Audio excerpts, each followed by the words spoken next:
Hi guys, welcome to another crochet tutorial with me, Laura, and in this video I'm going to be showing you how to work this Tunisian stitch here.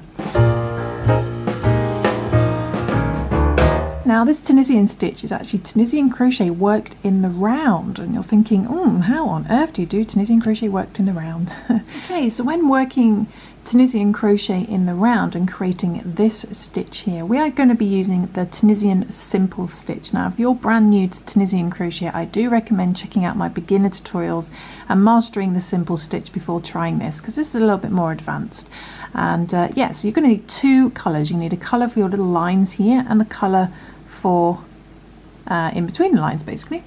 And so I've got a little mustard colour and a blue colour, which hopefully will be a nice contrast. And we're going to take our double-ended crochet hook. And what we need to do is we need to chain enough for your whole circumference of your project. So this is for working in the round specifically. So imagine you're making a hat. You're going to want to chain enough to go all the way around the circumference of the head. So this is a mobile phone case that I made, so I chained enough to go one side and then all the way around to the other side. And there isn't a join because it's worked continuously, but you need to do enough stitches to go all the way around. Okay, so I'm just going to do a random amount for this sample video, and I'm going to choose the mustard color. So I'm just going to chain enough normal crochet chains.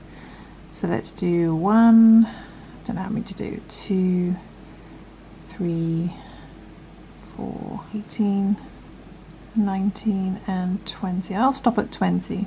So okay, so imagine this is your circumference of either your mobile phone or a hat or even around a mug. Okay, all the way around we need to chain enough. So I just happen to have done 20, and what we want to do is we want to bend it in half and find our first chain at the very beginning here. And I'm going to pop my crochet hook in there, and I'm going to get my yarn, and I'm just going to yarn over and bring the yarn through that first chain. I'm going to keep it on my hook because it's Tunisian crochet. So I'm going to keep my loop on my hook, then I'm going to go into the next chain and do the same thing. So go into the next chain, bring the yarn through and keep it on my hook. And I'm going to do that all the way across, and what I like to do is do 10 to begin with. Okay, so half of whatever your stitch count is. So it really depends though, you might not, it depends on how big your project is, how many you'll be able to fit on your hook. It doesn't really matter. So I'm going to the next chain, bring the yarn through. It's just eventually you'll reach a point where you can't go around the corner anymore because the hook's too straight. You'll see what I mean. So I'm just going to keep going until I've done about half. Oops. Bringing the yarn through the stitches. I've done 1, 2, 3, 4, 5, 6, 7, 8. Let's see if I can do 10, which is half. Okay, I can just about squeeze another one on there. And there we go. And eventually you'll see you can't stretch it to get all the way around, but you don't need to. What we're going to do now, when you reach that point when you can't do any more, we're going to flip our work over, and we're going to scoot our stitches down to the other hook on the other end. We're going to grab our next colour, colour number 2, and this is going to be like your reverse row in Tunisian crochet. So I'm just going to prop that end over my hook, and I'm going to bring that for the first loop only. And this is the only time we do that. For the rest of these blue stitches, we're going to be yarning over and pulling through 2.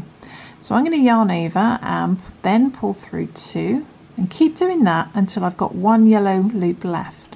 So yarn over, pull through 2, yarn over, pull through 2, keep doing that, pull through 2, 2, 2, and then you want to stop just before the very last loop. So you want to stop here where you've got one yellow loop left, or whatever colour you're using, because if you go all the way through then you can't carry on. So we need to stop there, and when you reach that point we're going to flip our hook back.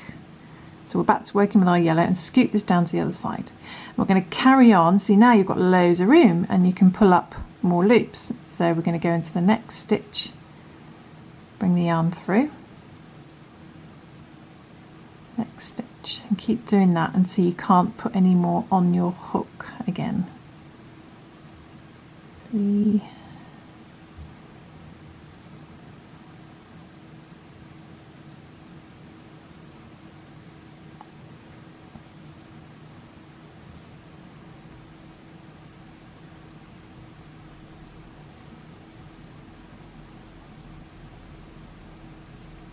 I think I got about 2 more. 9, so this is the other 10 for the other side, so I'm pretty much at the end. 10, so there we go. If we just pull that tightly, I don't think we've got any more stitches, and it sort of looks like one's there, but I know I've worked about 10. So what we want to do now is, once I can't turn anymore, is we flip. Be careful to flip so you don't twist your yarn. Flip back to the other direction to our blue end and scoot your stitches down. We carry on with a pull through 2, so no pull through 1, just go straight into a pull through 2, pull through 2 until you've got 1 yellow loop left. Pull through 2, 2, 2. Okay.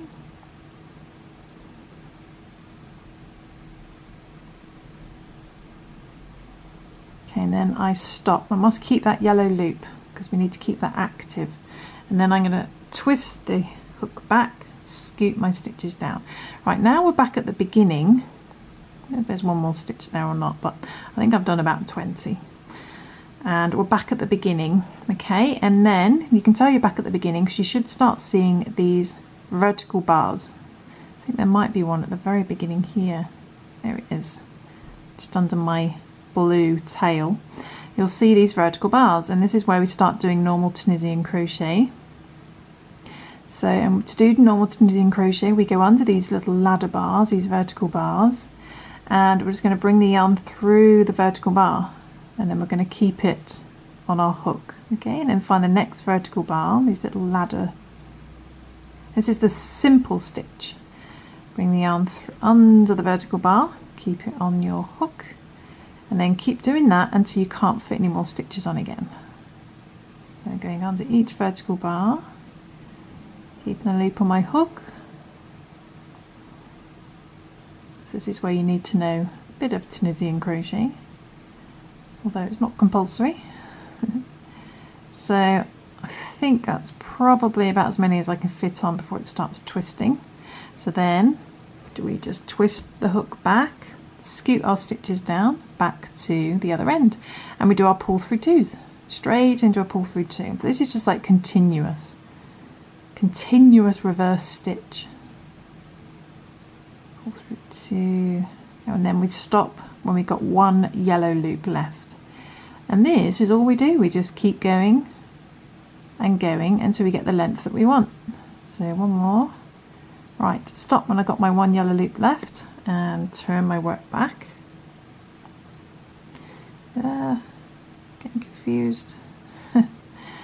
And then we're going to carry on with going under the vertical bars, bringing the yarn up.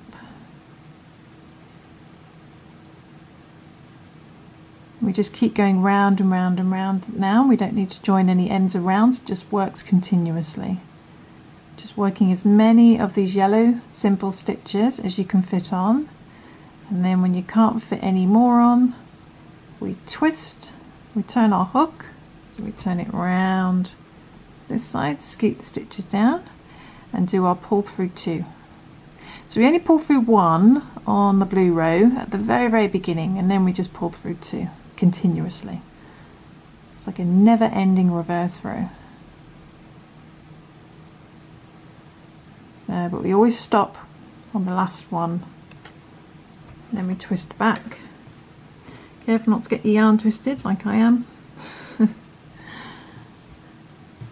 There we go.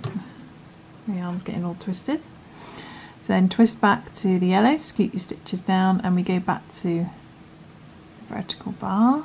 And I'll keep going so you know what happens when you get to like the sort of next round. Should eventually get back to the beginning. You can see where the beginning is because you've got your tail end. And it just should just continue. You see the next, now this is the first one where you've got 2 vertical bars, and we just go into the top vertical bar and do the same thing. That's it, and then next top vertical bar. Oh, I think I can squeeze one more on before I need to do the blue. That's it, and then I need to twist back, scoot down, pull through 2 to catch myself up.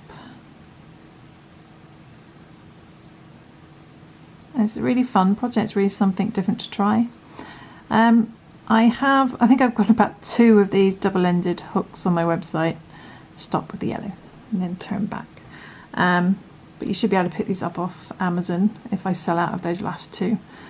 I'm not stocking individual hooks much anymore.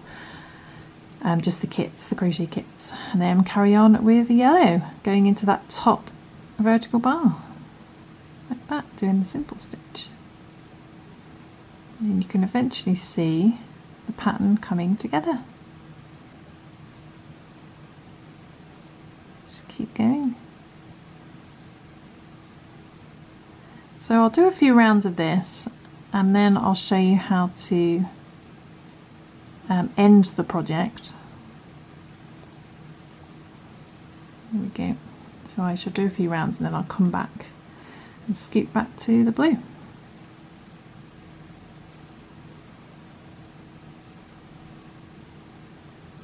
Okay, so when you've worked a few rounds and you're back roughly at the beginning, so I'm just going to carry this on till I get roughly back to where my tail ends are. So about all the way around here actually. Let's just finish this up.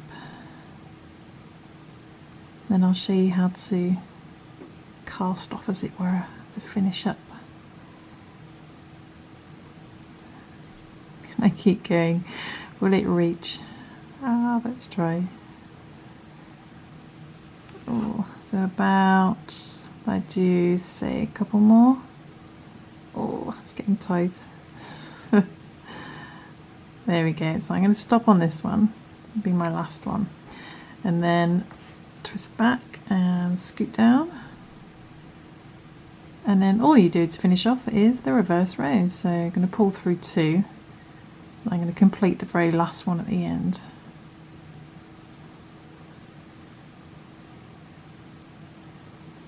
Two.